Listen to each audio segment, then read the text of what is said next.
Oh hey, today we're gonna talk about what the Unichip is, and I'll walk you through the actual installation of one. We actually have a very old 1998 Subaru non-turbo over there outside, which we're going to be installing the Unichip on.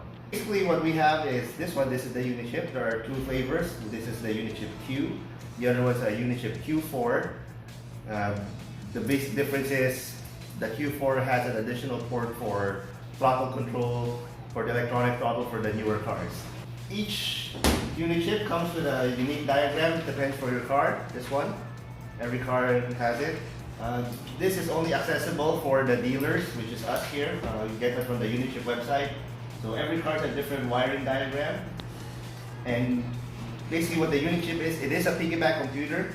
So what it does is it takes the signals from your car, such as throttle position, crank position, mass airflow reading, gets intercepted here. Then it sends a signal back out to the ECU with the necessary corrections. It's an all-in-one module, and then other things that it can do, it can control other features such as additional injector, nitrous control, launch control, speed limit cut if it's available for your model. This one is called Unichip because it is universal, can be installed with any car, gas or diesel. As long as the car is in ECU, we pretty much can install it. Here's a simple explanation of what these wires are.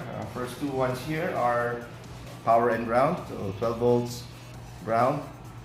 This next one is the signal for throttle position, which is basically how much pedal, what the input is, this for load. These two wires get tapped and cut into the crank sensor. This is what we use to modify the ignition timing of the vehicle.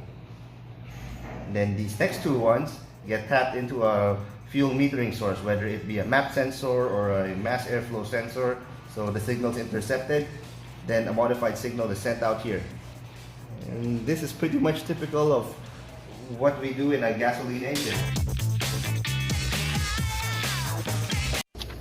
Okay, we're done with the Subaru non-turbo that we just tuned, and this is the dyno chart that we got.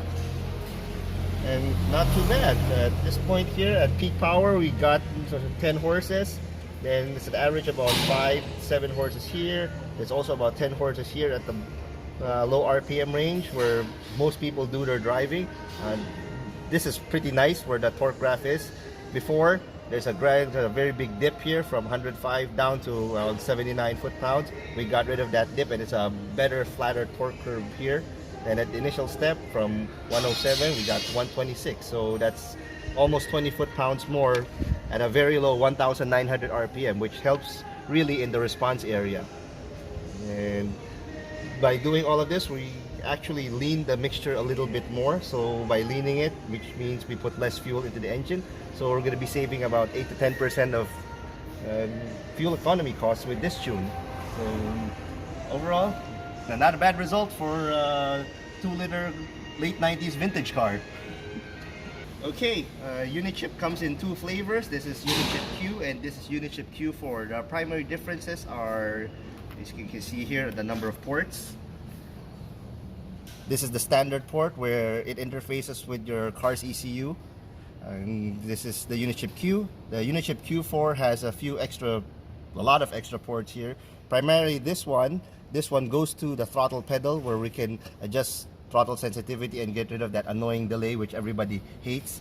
And this other set of ports here is actually for additional output, things like nitrous control, boost control, VVT control if it's applicable. And this is 30 grand, which includes install and dyno. This is 35 grand, which includes install and dyno. And any of these two will work on pretty much any car, gas or diesel. So as long as the car has an ECU, we'll be able to install Unichip on it. So which is best for you? If you have an old car which is not electronic throttle, which still has cable throttle, Unichip Q is more than enough for your needs. But for the newer cars, we always recommend Q4 because the additional 5,000 bucks that you pay is cheaper than getting an electronic throttle controller separately. And if you do have one in your car right now, you can just pretty much sell it off because you don't need it anymore.